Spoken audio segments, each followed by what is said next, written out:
इस बुलेटिन में बात होगी अजित पवार के निधन के बाद महाराष्ट्र की सियासत में बड़े बदलाव की, मोदी सरकार के कानून पर सुप्रीम कोर्ट के रोक की, देखेंगे एसआईआर पर अंतिम सुनवाई के बाद कैसे कोर्ट में फंसा चुनाव आयोग, सीएम शर्मा के बयान पर क्यों मचा बवाल। मैं तो ये कहूंगा ऐसे व्यक्ति को तो मुख्यमंत्री होना ही नहीं चाहिए इस देश के अंदर, जो समाज को तोड़ने की बात करे और देश को तोड़ने की बात करे। जानेंगे शंकराचार्य ने सरकार पर क्यों लगाए तानाशाही के आरोप। तानाशाही अपने देश में बिल्कुल काबिज हो चुकी है। और बुलेटिन के आखिर में देखेंगे जाने माने कार्टूनिस्ट इरफान की किस खबर पर पड़ी तिरछी नजर। लेकिन दिन भर की तमाम बड़ी खबरों से पहले एक नजर आज की सुर्खियों पर। उत्तराखंड कांग्रेस ने सरकार के खिलाफ फूका बिगुल। फरवरी में पूरे प्रदेश में सभाएं और धरना प्रदर्शन करेगी पार्टी। 16 फरवरी को होगा राजभवन का घेराव।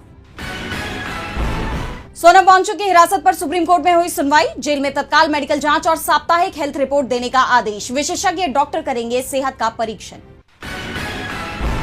सीवर सफाई में जान जाने पर मुआवजे को लेकर सुप्रीम कोर्ट की बड़ी टिप्पणी। बलराम जजमेंट से पहले के हादसों पर भी मिलेगा 30 लाख का मुआवजा। बकाया भुगतान जल्द करने का दिया निर्देश।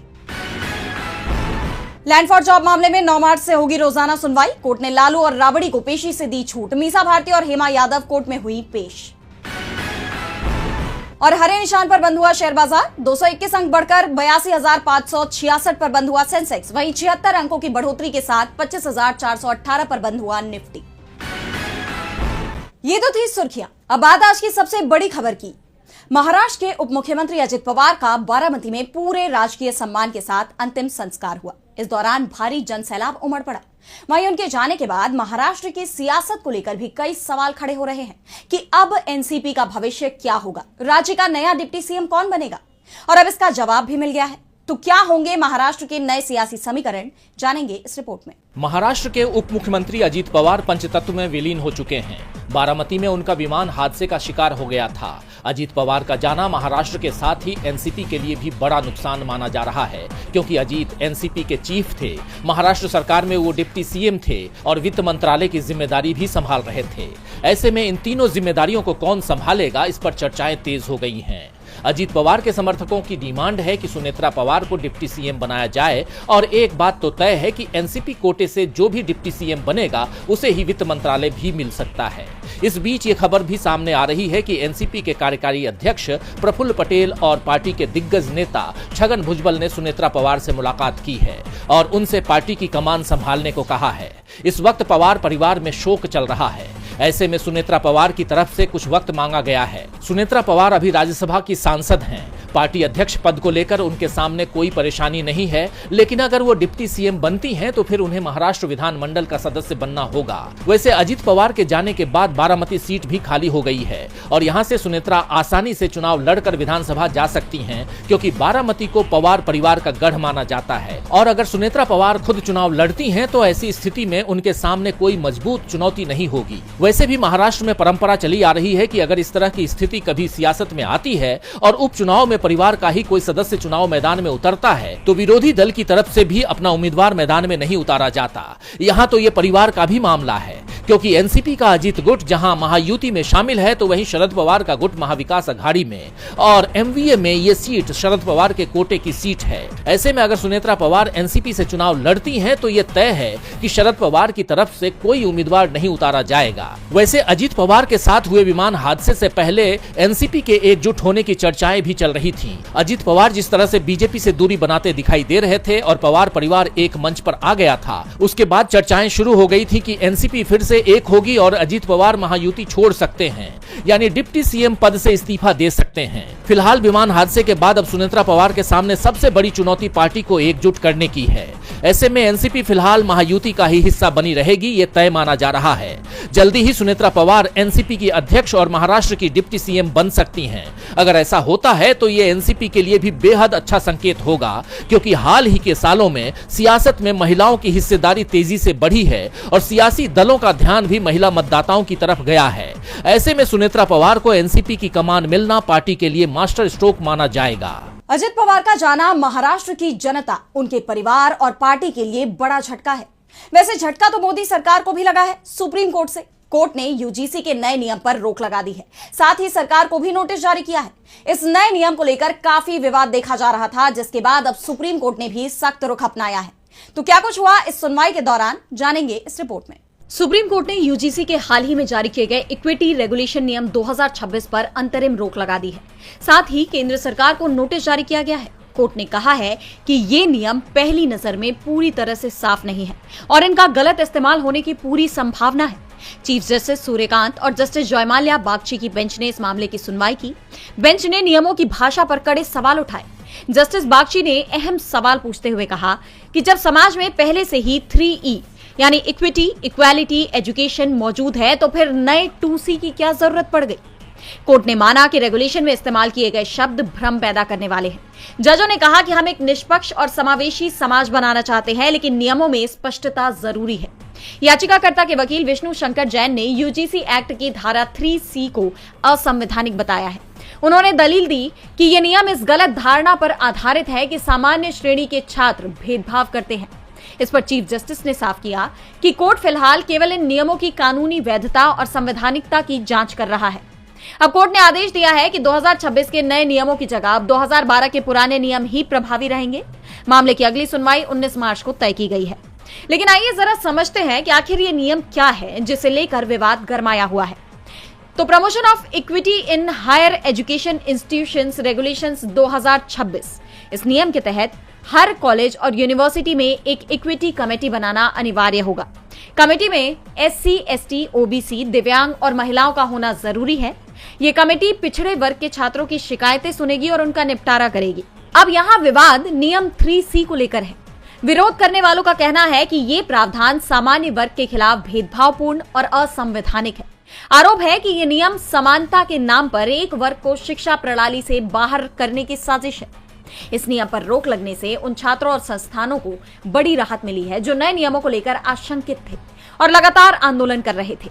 अब सबकी नजरें 19 मार्च पर टिकी हैं, जब कोर्ट ये तय करेगा कि यूजीसी के ये नए नियम लागू होंगे या इन्हें हमेशा के लिए रद्द कर दिया जाएगा। सुप्रीम कोर्ट ने यूजीसी के नए नियमों पर रोक लगा दी है, लेकिन SIR प्रक्रिया को रद्द करने की मांग वाली याचिकाओं पर अब तक सुप्रीम कोर्ट का फैसला नहीं आया है।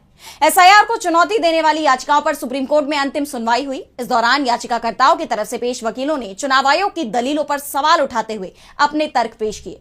तो क्या कुछ हुआ सुप्रीम कोर्ट में इस सुनवाई के दौरान, आइए देखते हैं इस रिपोर्ट में। SIR प्रक्रिया के खिलाफ दाखिल याचिकाओं पर सुप्रीम कोर्ट में अंतिम सुनवाई हुई और इस दौरान कोर्ट ने तमिलनाडु में इस प्रक्रिया को लेकर चुनाव आयोग को कड़े निर्देश दिए। कोर्ट ने कहा कि तमिलनाडु में जिन लोगों का नाम स्पेलिंग एरर के चलते काटा गया है, उनकी लिस्ट ग्राम पंचायत भवन, सब डिवीजन के तालुका ऑफिस और शहरी इलाकों के वार्ड ऑफिस में लगाई जाए। कोर्ट ने जोर देकर कहा कि हम उम्मीद करते हैं कि चुनाव आयोग उन सभी राज्यों में इन प्रक्रियात्मक निर्देशों का पालन सुनिश्चित करेगा जहां SIR प्रक्रिया शुरू की गई है। इस बीच याचिकाकर्ताओं की तरफ से पेश वरिष्ठ वकील प्रशांत भूषण ने कोर्ट में बताया, नई वोटर लिस्ट बनाने की कोशिश में महिलाओं के नाम कट रहे हैं। जब वोटर पर गिनती का फॉर्म भरने का बोझ डाला जाता है तो कमजोर वर्ग के लोग, खासकर महिलाएं और प्रवासी मजदूर, फॉर्म नहीं भर पाते हैं। ये प्रक्रिया बहुत जल्दबाजी में की गई है। उन्होंने कोर्ट में चुनाव आयोग की दलीलों पर भी सवाल उठाए और कहा कि ECI का तर्क है कि अनुच्छेद 324 उन्हें किसी भी तरह से काम करने की पूरी छूट देता है।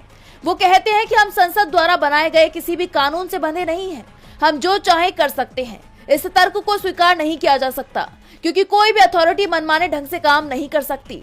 भूषण ने एक बार फिर सवाल किया कि ERO कैसे किसी की नागरिकता तय कर सकता है, वो कोई अदालत नहीं है। अगर विवाद हो तो जिरह का मौका मिलना चाहिए। उन्होंने इस प्रक्रिया की निष्पक्षता पर भी सवाल उठाए और कहा कि हर स्टेज की वोटर लिस्ट सार्वजनिक की जानी चाहिए।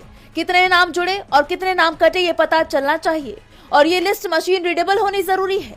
वरिष्ठ वकील रामचंद्रन ने भी इस प्रक्रिया के लिए चुनाव आयोग की जल्दबाजी पर सवाल उठाए और कहा कि बिहार में उन्होंने चुनाव की आड़ में जल्दी प्रक्रिया पूरी की, लेकिन छत्तीसगढ़ में 2028 में चुनाव होने हैं तो वहाँ क्या जल्दी है। उन्होंने आगे ये भी कहा, अनुच्छेद 324 के तहत पूरी पावर का मतलब ये नहीं है कि मनमानी करने की छूट मिल जाए। इस पावर का इस्तेमाल अभी भी जुडिशियल रिव्यू के अधीन है।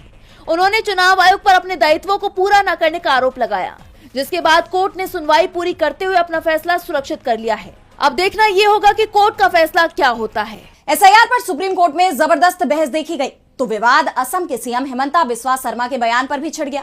बीते दिन भी उन्होंने ये कहकर विवाद खड़ा कर दिया था कि मियां समुदाय के लोगों को भारत में वोट डालने का अधिकार नहीं है, उन्हें बांग्लादेश में मतदान करना चाहिए। और अब एक बार फिर उन्होंने कुछ ऐसा कहा है जैसे वो विपक्ष के निशाने पर आ गए हैं।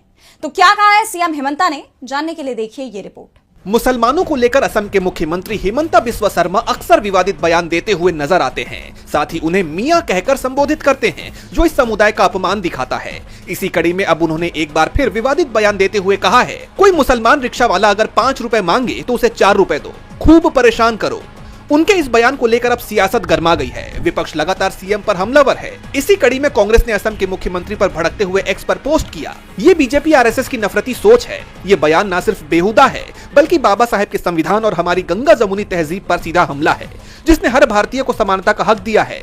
हिमंता बिस्वा शर्मा की इस शर्मनाक करतूत के लिए नरेंद्र मोदी और बीजेपी को पूरे देश से माफी मांगनी चाहिए। कांग्रेस के बाद समाजवादी पार्टी के नेता जियाउर रहमान बर्क ने भी सीएम शर्मा पर निशाना साधा।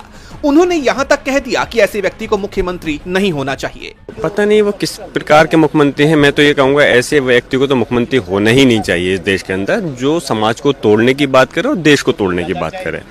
ऐसा इंसान मेरे नज़र में नहीं लगता कि मुख्यमंत्री बनने के लायक हैं।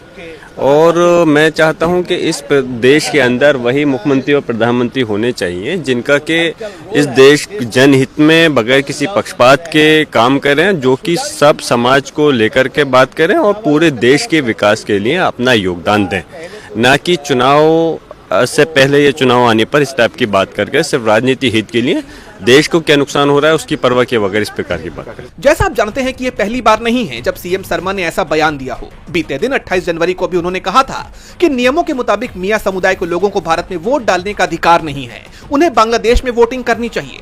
ये सुनिश्चित करने के लिए कि वो असम में वोट न डाल सकें, हमने कुछ उपाय किए हैं।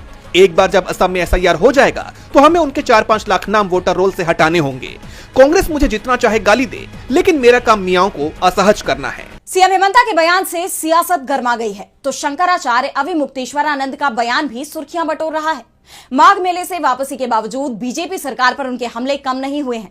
अब उन्होंने हालिया घटनाक्रम को लेकर यहां तक कह दिया कि देश में तानाशाही आ चुकी है, जिससे सरकार पर गंभीर सवाल खड़े हो गए हैं। तो क्या कुछ बोले हैं शंकराचार्य, जानेंगे इस रिपोर्ट में। माघ मेले से लौटने के बाद भी शंकराचार्य अविमुक्तेश्वरानंद बीजेपी सरकार पर हमलावर बने हुए हैं। इसी सिलसिले में उन्होंने उत्तर प्रदेश की योगी सरकार और बीजेपी के खिलाफ कड़ा रुख अपनाते हुए गंभीर आरोप लगाए हैं। शंकराचार्य ने सीएम योगी के कालनेमी वाले बयान पर तीखा पलटवार किया। उन्होंने कहा, कालनेमी वो होता है जिसका चोला तो साधु का हो पर काम राक्षसों वाला हो। वर्तमान यूपी सरकार में गाय, ब्राह्मण और देवताओं के मंदिर सुरक्षित नहीं है। यूपी गाय का सबसे बड़ा निर्यातक बन चुका है। ब्राह्मणों को निशाना बनाया जा रहा है और विकास के नाम पर प्राचीन मंदिर व मूर्तियां तोड़ी जा रही हैं। अगर ये सब हिंदू सरकार के राज में हो रहा है तो फिर औरंगजेब और इनमें क्या अंतर है? हो रहा है, काम राक्षसों का है और चोला साधुओं का है। यही तो कालनेमी होता है, और कौन कालनेमी होता है? तो हमने तो उसको बता करके सिद्ध कर दिया।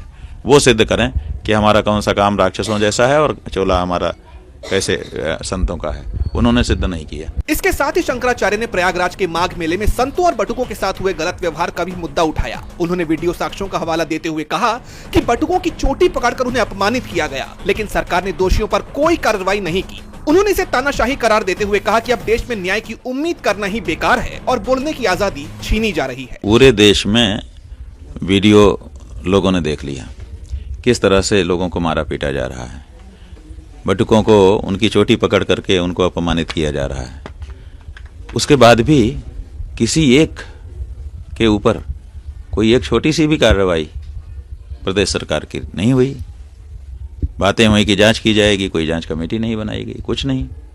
तो इससे पता चलता है कि वो जो चाहेंगे करेंगे, किसी को कुछ बोलने का अब अधिकार नहीं रहा।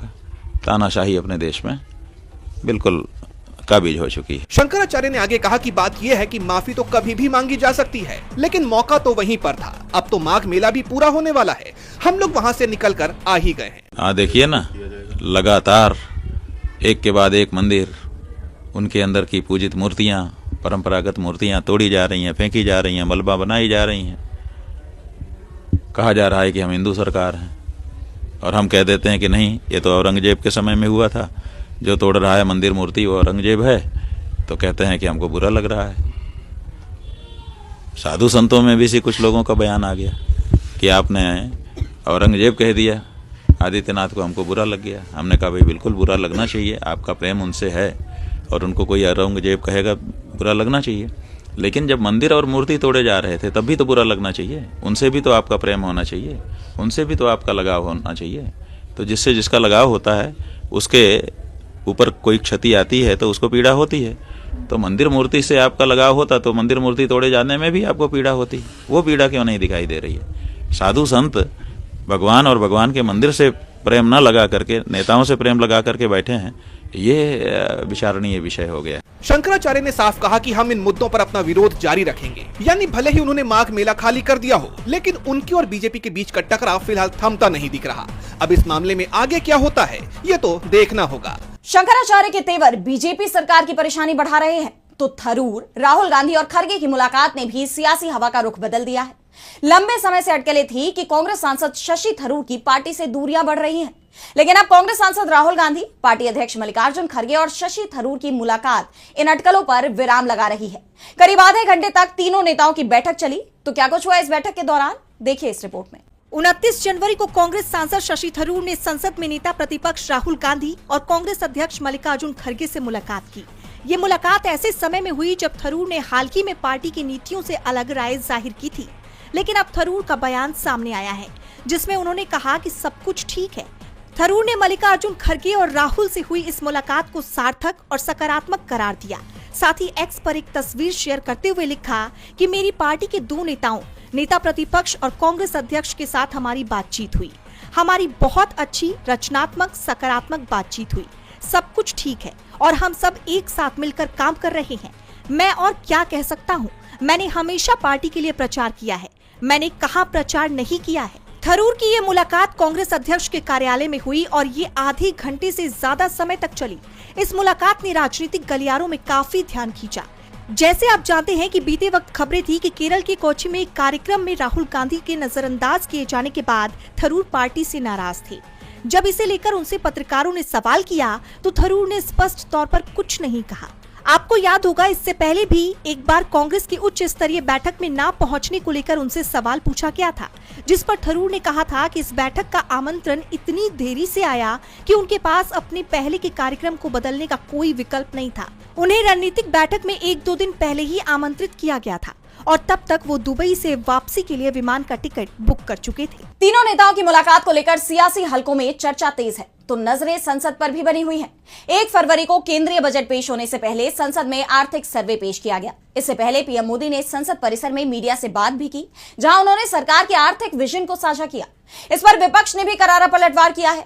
तो क्या कुछ है इस आर्थिक सर्वे में और ऐसा क्या बोल गए पीएम जिस पर विपक्ष हो गया हमलावर, जानेंगे इस रिपोर्ट में। संसद में बजट सत्र के दूसरे दिन आर्थिक सर्वे पेश किया गया। इस सर्वे में भारतीय अर्थव्यवस्था को लेकर कई अनुमान लगाए गए हैं। कार्यवाही की शुरुआत लोकसभा में प्रश्नकाल से हुई। प्रश्नकाल के बाद लोकसभा में आर्थिक सर्वेक्षण पेश किया गया। इसकी अहम बातें इस प्रकार हैं। वित्त वर्ष 2027 के लिए जीडीपी विकास दर 6.8% से 7.2% रहने का अनुमान है। अर्थव्यवस्था में तेजी का मुख्य कारण मजबूत घरेलू डिमांड को माना गया है। सर्वे में पहली बार आर्टिफिशियल इंटेलिजेंस यानी एआई पर एक अलग चैप्टर शामिल किया गया है। ये संकेत है कि सरकार भविष्य की तकनीक पर निवेश बढ़ाएगी। वित्त वर्ष 2026 के लिए विकास दर का अनुमान 7.4% रखा गया है। प्रधानमंत्री नरेंद्र मोदी ने सदन की कार्यवाही से पहले परिसर में मीडिया कर्मियों से बात करते हुए सरकार के विजन को साफ किया। उन्होंने कहा कि सरकार की पहचान रिफॉर्म, परफॉर्म और ट्रांसफॉर्म से है। पीएम ने कहा कि देश का ध्यान बजट पर होना स्वाभाविक है, लेकिन सरकार निरंतर सुधारों के पथ पर है। देश का ध्यान बजट की तरफ होना बहुत स्वाभाविक है, लेकिन इस सरकार की ये पहचान रही है रिफॉर्म, परफॉर्म एंड ट्रांसफॉर्म। प्रधानमंत्री के बयान पर विपक्ष ने तीखी प्रतिक्रिया दी। कांग्रेस नेता जयराम रमेश ने सोशल मीडिया पर सरकार को घेरा। उन्होंने आरोप लगाया कि वो राष्ट्रीय मुद्दों पर विपक्ष को विश्वास में लेने के लिए न तो सर्वदलीय बैठकों को बुलाएंगे और न ही उनकी अध्यक्षता करेंगे। वो आखिरी समय में विधेयक पेश कराएंगे और आवश्यक विधायी जांच पड़ताल के बिना उन्हें संसद में बुलडोजर से पास करवा लेंगे। वो संसद में बैठकर विपक्षी नेताओं की चिंताओं का जवाब देने के बजाय दोनों सदनों में चुनावी रैली जैसे भाषण देंगे।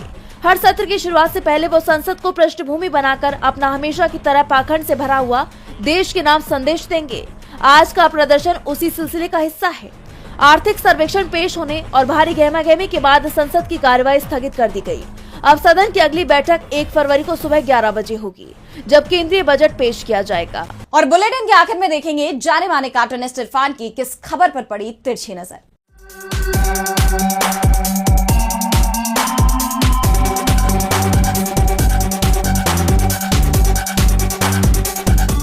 देश के प्रधानमंत्री नरेंद्र मोदी की निगाह अब देश के जन जी के ऊपर लगी हुई है, क्योंकि पार्कों में घूमने वाले अंकल जी 10,000 रुपए में उनकी मुरीद हो गई। देश की लाडली बहना पूरी तरह से सेट हो चुके हैं, लेकिन नई पौध का क्या करें? वो नई पौध को तो अपना अंधभक्त बनाना है। इसलिए फरवरी के पहले हफ्ते में वो देश के युवाओं से मीटिंग करेंगे, उनसे मिलेंगे। सुना जा रहा है कि उसके लिए 6 करोड़ से ज्यादा छात्रों ने रजिस्ट्रेशन भी करवा लिया है। अच्छी बात है, लेकिन ऐसा मत करना भाई कि पढ़ाई के अलावा आप लोग कहीं उनसे रोजगार की बात करने लगें, या बजट जाके ही चुका होगा तो कहीं आप महंगाई की बात करने लगें। ऐसा मत करना, क्योंकि महंगाई पर, भ्रष्टाचार पर, रोजगार पर बात करना अच्छी बात नहीं।